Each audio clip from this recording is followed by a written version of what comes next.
অভয়ার স্মরণে আরজি করে জুনিয়র চিকিৎসকদের কর্মসূচি মশাল মিছিল শ্যামবাজার থেকে শুরু হচ্ছে। সেই মশাল মিছিল আরজি করে জুনিয়র চিকিৎসকদের সরাসরি নজর রাখার চেষ্টা করছি। আমরা একটু আপডেট নেব যে এই মুহূর্তে মিছিলের অবস্থান কোথায়। প্রীতি রয়েছে আমার সঙ্গে। প্রীতি, আরজি করে জুনিয়র চিকিৎসকরা অভয়ার স্মরণে এই মিছিল শুরু করছেন, মশাল মিছিল। তাদের কাছ থেকে জানতে চাও, কিছুক্ষণ আগেই অভয়ার স্মরণ সভায় মুখ্যমন্ত্রী শুভেন্দু অধিকারী ঘোষণা করে দিলেন, তদন্তের নির্দেশ দিলেন, নতুন করে তদন্ত হবে। কি বলছেন তারা?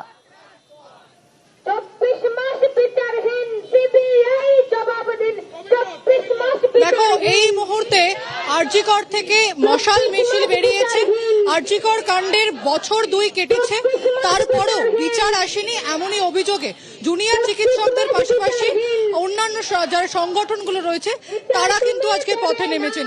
আমি সরাসরি কথা বলবো অনিকেত মাহাতোর সঙ্গে। অনিকেত, আপনারা প্রথম দিন থেকে এই আন্দোলনের সঙ্গে ছিলেন। আজকে মুখ্যমন্ত্রী শুভেন্দু অধিকারী ব্যারাকপুরের পুলিশ কমিশনারকে দায়িত্ব দিয়েছেন যে শেষকৃত্য কেন এত তাড়াহুড়ো করে হলো, কেন শেষকৃত্য তাড়াহুড়ো করে হলো সেই নিয়ে নতুন করে তদন্ত। কি বলবেন এই নিয়ে? কিছুটা হলেও আশার আলো দেখতে পাচ্ছি। হাইকোর্টের সাম্প্রতিক যে রায়, সেই জায়গায় সাম্প্রতিক যে হিয়ারিং, সেই হিয়ারিং এ বিচারক পরিষ্কারভাবে জানিয়েছেন যে একটা সিঙ্গেল লাইনের মধ্যে দিয়ে তিনি সব কথা বলতে চেয়েছেন যে আরজি করের পোস্টমর্টম বডির বডি থেকে শুরু করে আরজি করের ওই দিন রাত থেকে শুরু করে শেষকৃত্য অবধি এই পুরোটাকে যদি তদন্ত করে দেখা যায় তাহলে 9ই আগস্টের যে সত্যতা, সেই সত্যতা আমরা জানতে পারবো। তাহলে সিবিআই সেই তদন্ত করছিল, এর মাঝখানে হঠাৎ করে স্বাস্থ্য ভবন তদন্ত করবে বলে শোনা গেল, আবার আজকে শোনা যাচ্ছে যে ব্যারাকপুর তদন্ত করবে বলে, ব্যারাকপুর পুলিশ তদন্ত করবে বলে শোনা গেল। তাহলে স্বাভাবিকভাবেই তদন্ত কেউ করতেই পারে, এর সাথে অসঙ্গতি কিছু নেই। কিন্তু সিবিআই এর মতন একটা দেশের সর্বোচ্চ তদন্তকারী সংস্থা, সেই সংস্থা এখনো কেন এই সত্যে পৌঁছাতে পারছে না যে 9ই আগস্ট যে ঘটনা ঘটেছিল সেই ঘটনার সত্য কি? যদি শেষকৃত্যের সম্বন্ধে আপনারা জানতে চান তাহলে তো জানতে হবে যে কেন তাড়াহুড়ো করে বডিটা বার করলো, সেই তো আপনাকে আরজি করে আসতে হবে। তাহলে আরজি করে যে আসতে হবে যে তাড়াহুড়ো করে বডিটা বার করানোর জন্য ডিসিশন কারা নিল, যেটা স্বাস্থ্য ভবন দেখতে চাইছে। তাহলে একটা ঘটনা, এই ঘটনার সম্পূর্ণ তদন্ত হোক, সেই তদন্তটা কে করবে সেটা প্রশাসন ঠিক করুক, কিন্তু একজন যদি তদন্ত করে সঠিকভাবে, সঠিক সদিচ্ছা নিয়ে, তাহলেই আমার মনে হয় সত্য উদ্ঘাটিত করা সম্ভব। আমি জুনিয়র চিকিৎসক অনিকেত মাহাতোর পাশাপাশি বিপ্লব চন্দ্রের সঙ্গে কথা বলো, তিনি সিনিয়র চিকিৎসক। নতুন করে মুখ্যমন্ত্রী শুভেন্দু অধিকারী তিনি বলছেন যে এই যে শেষকৃত্য, তড়িঘড়ির সঙ্গে শেষকৃত্য কেন করা হলো সেই প্রশ্ন তুলে ব্যারাকপুরের পুলিশ কমিশনার তাকে দায়িত্ব দেওয়া হলো, নতুন করে তদন্তভার দেওয়া হলো। কিছুটা হলেও কি আশার আলো দেখতে পাচ্ছেন? দেখুন, কলকাতা পুলিশের তথ্য প্রমাণকে সিলমোহর দিয়েছিল সিবিআই। আজকে মুখ্যমন্ত্রী গত 21 মাস ধরে পূর্বতন সরকার তদন্ত নিয়ে ছিনিমিনি খেলেছে, আমরা সবাই জানি। সেখানে কলকাতা পুলিশ, সিবিআই উভয়ই দায়ী। আজকে 3 মাস হয়ে গেল নতুন সরকার এসছে, 7 দিনে বিচার পাবে বলেছিল, 7 দিনের পর অনেকদিন হয়ে গেল বিচার পায়নি। দ্বিতীয়ত হচ্ছে যে রাজ্যের মুখ্যমন্ত্রী কি সিবিআই কে একবারও দোষারোপ করছেন? সিবিআই এর যে অফিসার সীমা পাহুজা বলেছিলেন সেই 2024-এর 9ই আগস্ট যে 90 দিনের মধ্যে আমি গ্যারান্টি দিচ্ছি আমি সাপ্লিমেন্টারি চার্জশিট দেবই, কিন্তু সাপ্লিমেন্টারি চার্জশিট আজও দিতে পারেননি, তিনি চেঞ্জ হয়ে গেল, নতুন আইও এলো।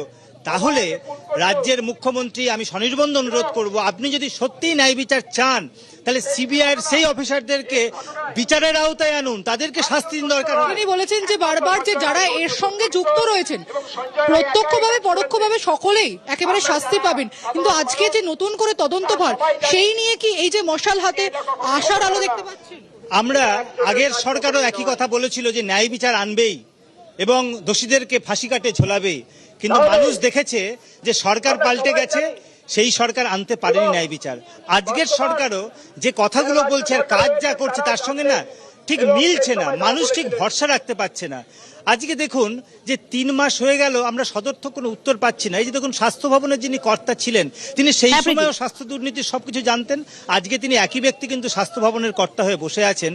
আমি অনিকেতের কাছে আরেকবার আসবো যে অনিকেত, এই যে মুখ্যমন্ত্রী আশ্বাস দিচ্ছেন এবং নির্যাতিতার পরিবারের সঙ্গে দেখা করলেন, সেখানে গিয়ে কোথাও গিয়ে মনে হচ্ছে যে যাদের নাম এতদিন ধরে সামনে আসেনি তাদের নাম একে একে সামনে আসবে। আমরা তো চাই সামনে আসুক, কিন্তু এই সমস্যার জট ছাড়াতে তো এত সময় লাগার প্রয়োজন নয়।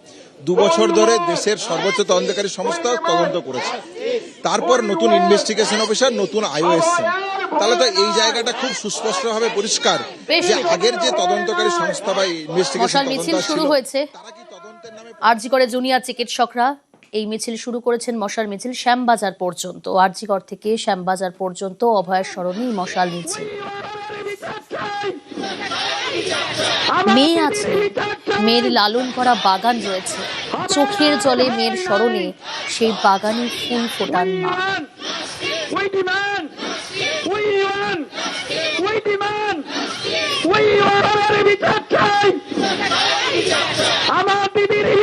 এখন সবসময় মনে হয় কেমন আছিস তুই মা, আমাদের কথা কি তোর আর মনে পড়ে? তোর সেই সাজানো বাগান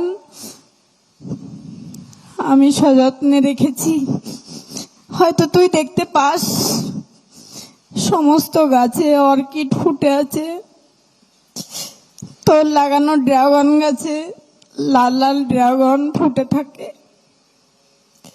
আমরা ঈশ্বর প্রদত্ত একটা ডায়মন্ড পেয়েছিলাম, কত রাত তার সঙ্গে যে না ঘুমিয়ে আমি কাটিয়েছি তার হিসাব এখন আর রাখি না। সব কাজ শেষে বাড়ি গিয়ে রাত্রিটা শুধু আমার মেয়ের সঙ্গেই কাটে এখনো, আর যতদিন আমি বাঁচবো হয়তো এভাবেই আমার কাটবে।